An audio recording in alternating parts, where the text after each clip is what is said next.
दोस्तों, Indian railway finance corporation limited यानी IRFC की बात करें, यहाँ पे कुछ बड़ी अपडेट निकल के आ रही है जिनको एक एक करके डिस्कस करेंगे। आईआरएफसी जो एक तरह से देखें तो मोनोपोली बिजनेस करती है। यह एक सरकारी एनबीएफसी है जिसके लिए अगर आप देखें तो हर तरह से सरकार की तरफ से इसको सपोर्ट मिलता है। आप ये समझ ही सकते हो कि इसका जो मुख्य बिजनेस है कि यह ग्लोबल मार्केट और डोमेस्टिक मार्केट से फंड लेते हैं बॉन्ड्स के माध्यम से और उसको रेलवे की इंफ्रा कंपनियों को प्रोवाइड करते हैं।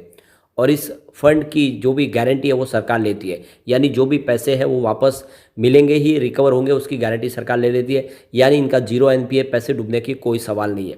ऊपर से देखें तो इनके पास काफ़ी कम एम्प्लॉयज है जिसके दम पे ये कारोबार चल रहा है।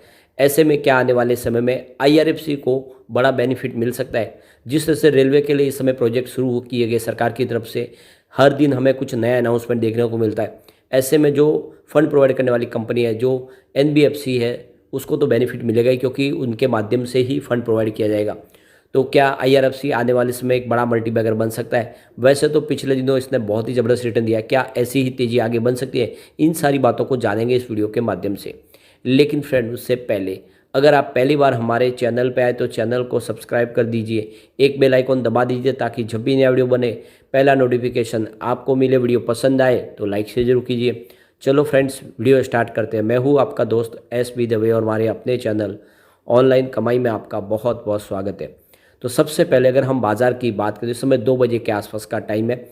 बीएसई सेंसेक्स 66,276 के स्तर पर है, जहाँ पे बाज़ार इस समय फ्लैट है बिल्कुल, यानी 5 पॉइंट की गिरावट है, 0.0088% की गिरावट है। ये कह सकते हैं कि बाज़ार इस समय बिल्कुल फ्लैट है और अपने डायरेक्शन को तलाश रहा है। वैसे आज बाज़ार बहुत ही ज़्यादा सीमित दायरे में ही ट्रेड किया है।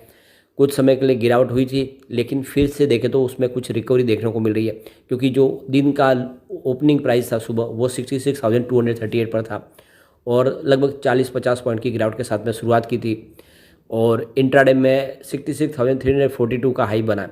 यानी आप देखें तो ऊपर के लेवल से 40-50 पॉइंट की तेज़ी भी बनी। एक सीमित दायरा, यानी 50 पॉइंट की गिरावट और 50 पॉइंट की तेज़ी, और इस समय बिल्कुल फ्लैट। तो फिलहाल बाजार इस समय अपने डायरेक्शन को तलाश रहा है और बड़े ट्रिगर का इंतजार कर रहा है। आईआरएफसी की बात करें, स्टॉक की शुरुआत 77.20 पर हुई, तो शुरुआत बिल्कुल पॉजिटिव हुई क्योंकि क्लोजिंग फ्राइडे की 76.60 के आसपास थी। लेकिन इंट्राडे में 77.25 का हाई बना के निचले लेवल से गिरावट का माहौल बना और 76.20 का लो बना दिया।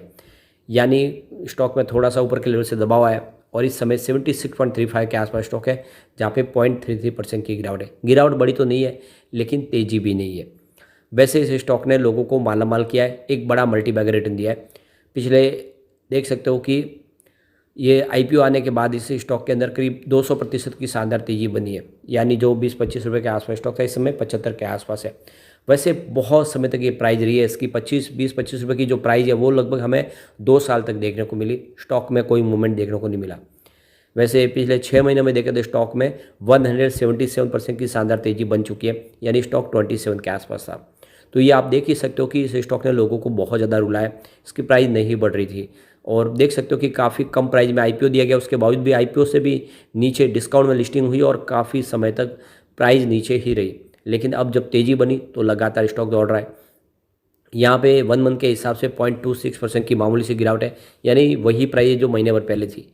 लेकिन पिछले 5 दिन के हिसाब से यहाँ पे अच्छी खासी रिकवरी हुई है। देख लो कि 5.52% की तेज़ी देखने को मिल रही है। 72 के आसपास स्टॉक था 10 अक्टूबर को, इस समय 76 के आसपास है। तो निचले लेवल से एक अच्छी रिकवरी भी हुई है। वैसे देखें तो इसका 52 वीक का लो है, लेकिन जो हाई है वो 92 है। तो ऐसे में आप देख ही सकते हो जो रकम है वो 4 गुना से ज़्यादा बढ़ी है। काफ़ी शानदार, 20 रुपये का स्टॉक 90 को क्रॉस किया, तो ज़बरदस्त रिटर्न इस स्टॉक ने दिया है।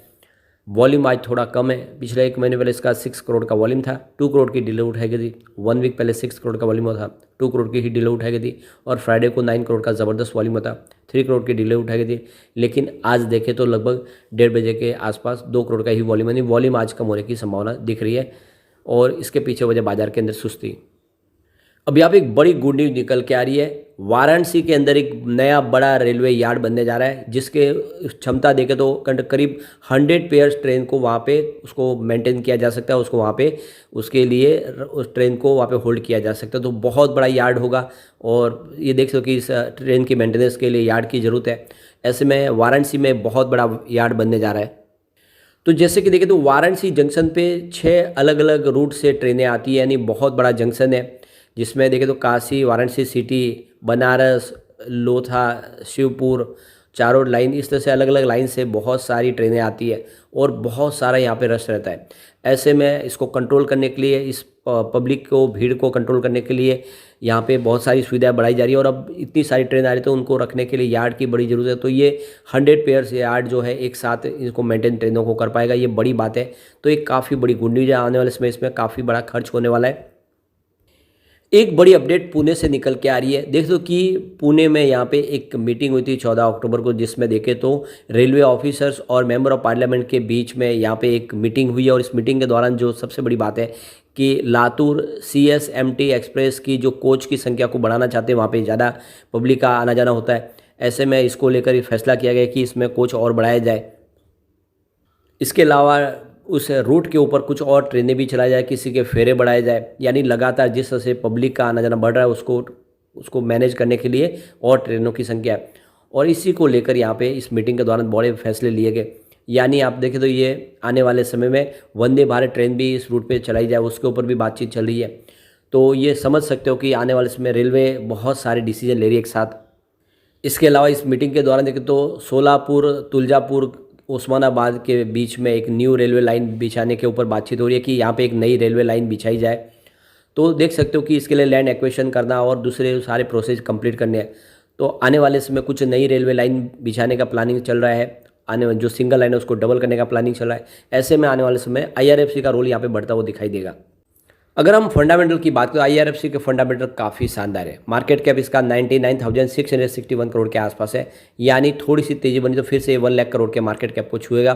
और जल्द ही कंपनी MFI के लिस्ट में, अगर आप देखो, लार्ज कैप में भी शामिल होगी। करंट प्राइस इसकी 76.3 की है। लो आप देखें तो इसका 21 का और हाई 92 का है। स्टॉक का PE अगर देखें तो 16 का है। बुक वैल्यू इसकी 36 की है और 1.93% का कंपनी डिविडेंड देती है और काफ़ी शानदार है। IPO आने के बाद लगभग 3.5-4 रुपये का डिविडेंड कंपनी ऑलरेडी दे चुकी है, यानी डिविडेंड के दम पे ही लोग यहाँ पे मालामाल हो रहे। ROC 5.32% है और ROE 14.7% है। इसकी फेस वैल्यू 10 है। तो देख सकते हो कि फंडामेंटल काफ़ी अच्छे है। फिलहाल कंपनी के पास कैश भी इस समय है। मार्च 2022 में जहाँ पे 151 करोड़ निगेटिव था, इस समय मार्च 2023 में देखें तो 60 करोड़ पॉजिटिव है, यानी कंपनी के पास इस समय कैश है। यहाँ पे अगर हम इसके कम्युनिटी सेंटीमेंट को भी देखें तो देख लो कि 96% बाय की कॉल है, 4% सेल की कॉल है, यानी लोगों का बहुत ज़्यादा रुझान वी स्टॉक के साथ पॉजिटिव बना हुआ है। 100 में से 96% लोग इसको लेना पसंद करें। तो ये समझ सकते हो कि आने वाले इसमें शानदार तेज़ी इसमें बन सकती है। अब यहाँ पे जो चिंताजनक बात वो यही है कि इसके पास जो शेयर होल्डिंग बटन में प्रोमोटर की होल्डिंग अभी भी ज़्यादा है, 86.36% की होल्डिंग है। इसको 75% पे लाना होगा। तो क्या सरकार OFS लाएगी और पूरी एक साथ में होल्डिंग रिलीज करेगी, या फिर SJVN जैसा करेंगे? SJVN में भी देखें तो 86.77% की होल्डिंग थी सरकार की। सरकार ने वहाँ पे देखो कि लगभग 5% की होल्डिंग बेची है, अभी 81% के आसपास लाए। तो क्या यहाँ पर भी ऐसे होगा? क्या होल्डिंग सरकार एक साथ नहीं बेच के 2 किस्तों में OFS लाया जाएगा? तो ये हमें देखना होना आने वाले समय में। फिलहाल देखें तो वेट करना होगा सरकार की तरफ से फैसले का। लेकिन अगर आप लॉन्ग टर्म इन्वेस्टर हैं तो ये अच्छा मौका है, आप खरीदारी करें। आने वाले समय IRFC आपको मालामाल कर देगा। इसके अंदर वो पोटेंशियल है कि ये 4 डिजिट में जा सकता है आने वाले 5 से 10 साल में। लेकिन फ्रेंड, कोई भी इन्वेस्टमेंट करने से पहले अपने फाइनेंशियल एडवाइजर से बारे ले ले या अपना खुद का रिसर्च करें, क्योंकि मैंने वीडियो आपके एजुकेशनल पर्पज़ के लिए ही बनाया। वीडियो पसंद आए तो लाइक से जो कीजिए और चैनल को सब्सक्राइब कर दीजिए। Thank you friend.